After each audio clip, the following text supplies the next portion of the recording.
Hey everyone, welcome to the podcast. Today, our topic is summer fun as self-care. And I love this idea because it certainly has been a great start to the summer. This week that I am recording is the summer solstice, and it is the longest day, the longest daylight of the year.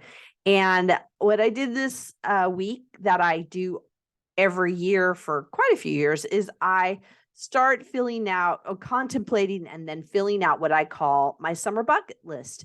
And I started this years ago when my daughter brought home, she was in pre-K and she is going into high school now. So this was quite a few years ago. Pre-K, she brought home this paper that was called Summer Bucket List, and it was really colorful and it caught my attention.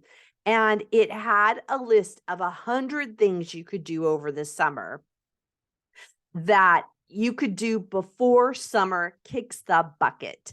And I thought that was just so fun. I looked at the list. I actually was just seeing if I still had that list, and I don't seem to have that paper. It's probably somewhere in some of her papers, for that pre-K era. So I couldn't find it, but I love that idea, and I have embraced it since that time for 7 years now, 7+ years now. I've embraced it, and my family has embraced it. So it was this list of things to do over the summer that were really, to me, summer ideals and summer things. Like, it was things like have a picnic outside, go walk barefoot on the sand, have breakfast for dinner, lots of different things that are um things that we, like I said, that we connect with the summer. And it's really interesting to me because the idea of the summer bucket list really comes from the idea of kicking the bucket, doing something before you kick the bucket, which is before you die, which is really pretty morbid and not where I come from. But the idea of before summer ends, what are you going to do? What's going to be your thing? And like I said, I talk about this every year. And actually, what I do every year is create a form that you opt into, which you can get in our show notes, is going to be the summer bucket list. You can opt in to get it. It's a list that I created that you can print out or you can use as a PDF and write on to get your ideas. What I always talk about is that I do it myself, but I also do it with my husband, my daughter, our family. We talk about what we want to do over the summer, and as every summer we did that this year, and we've been making lists of what we want to do and what's important to each of us and putting it on the calendar, because I find that if we don't put it on the calendar, it's literally not going to happen. So my husband and I were talking about one of the things I put on my bucket list for this year is taking a boat over from our side of the Bay Area over to San Francisco. Taking the it's a boat that we take over, and I heard a friend talk about it, and I thought I want to go do that, and so we talked about doing that and putting it on the calendar because, as I told him, if we don't get it on the calendar, there's going to be all these other things that take up that space. And so we'll never get to do these things that we like to do. So I like the idea of putting it on the calendar, writing it down, putting it on the calendar. What I realized this year is I think I've been spending too much time with the summer bucket list, having it be about what everybody else wants to do. And then I kind of bob and weave and put mine in the calendar around what everybody else in my family wants to do. And I've really been thinking this year about the idea of summer fun as a form of self-care and a way that I need to engage more with that to take better care of myself.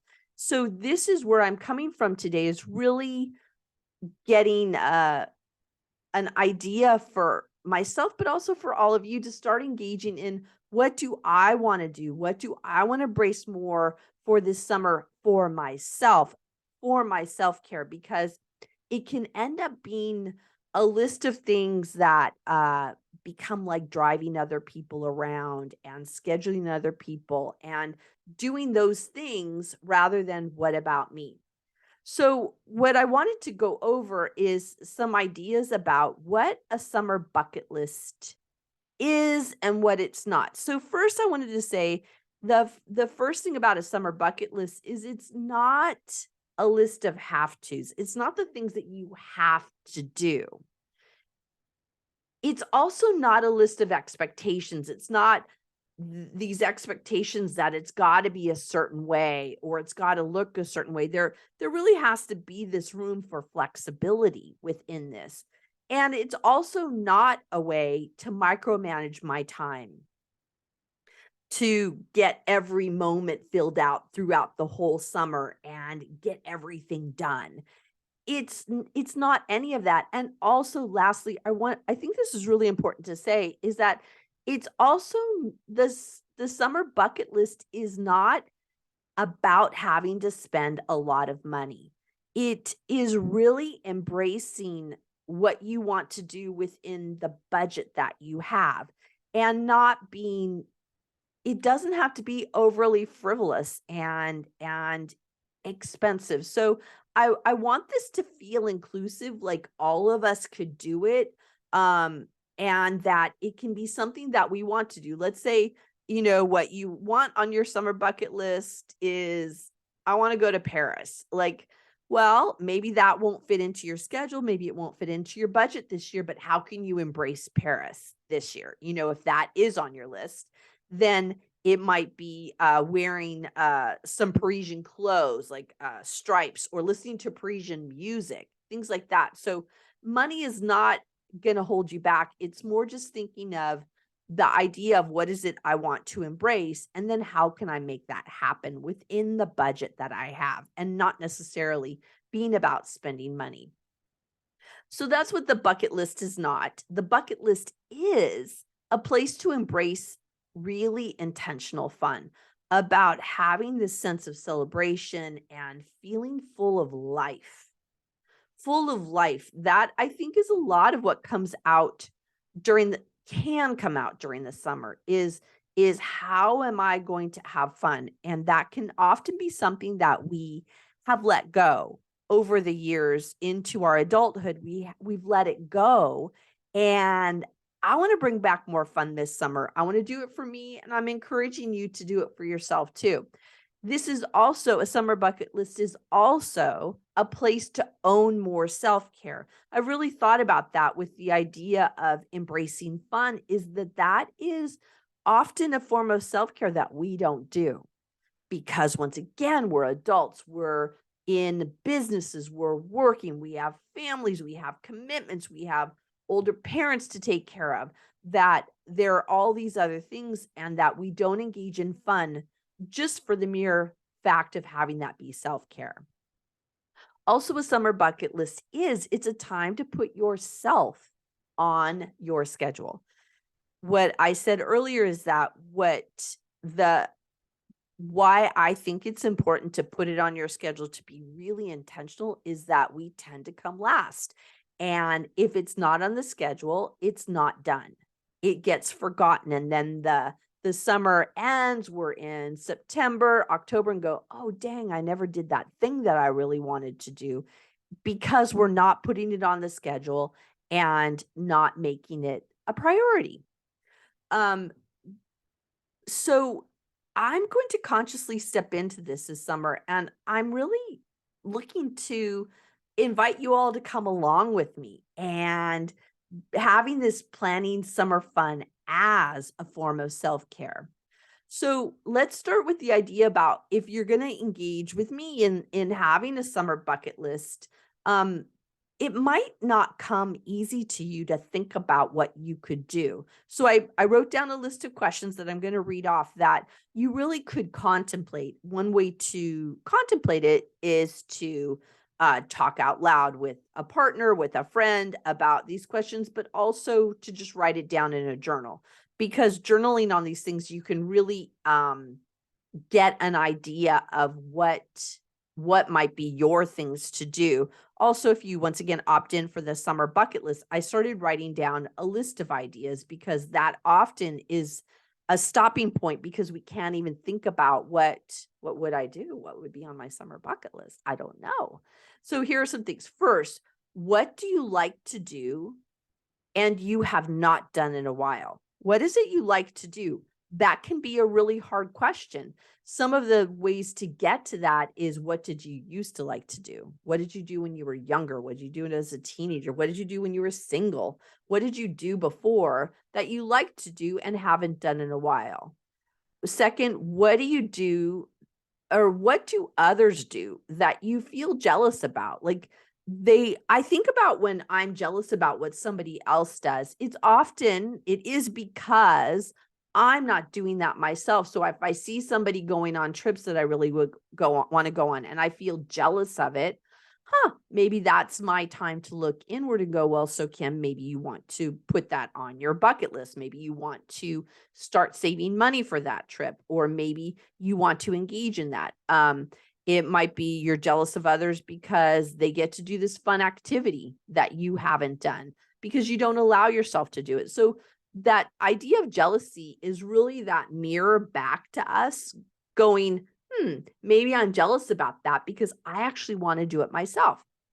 So that's another way to start wondering what you might want to do for your bucket list to put on for the things you want to do before summer is over.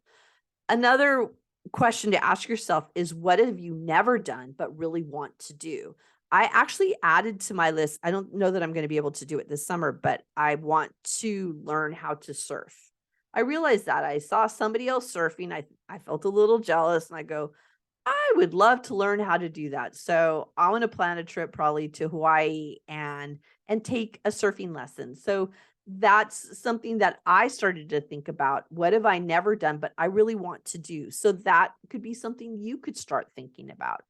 Another question to ask, the fourth question to ask is, what have you been afraid to do, but really want to do it? What have you been afraid? What causes you a little bit of fear? I know some people that are doing some little improv classes, improv comedy classes. It causes them a little bit of fear, but they've been thinking about doing it. So they're going to do it this year and they're putting it in the schedule and getting it done, even though it feels really scary. So, what is it you're afraid to do, but you really want to do? Maybe that's the thing you want to put on your summer bucket list. Lastly, one of my most important questions is, what would give you pleasure? What would give you pleasure this summer? And put that on your list. Put it in as something to do. I used to read a lot more and I stopped doing it because I get too busy. I'm doing all these other things.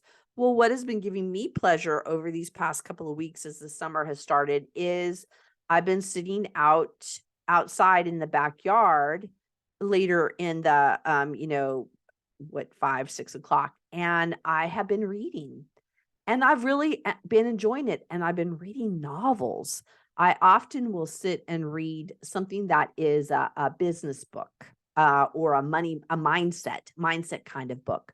Now I just thought, well, what would give me pleasure? I would love to read a fun book. I would love to read an interesting novel. So that's what I've been doing, and I have found a lot of pleasure in that and a lot of fun in doing that.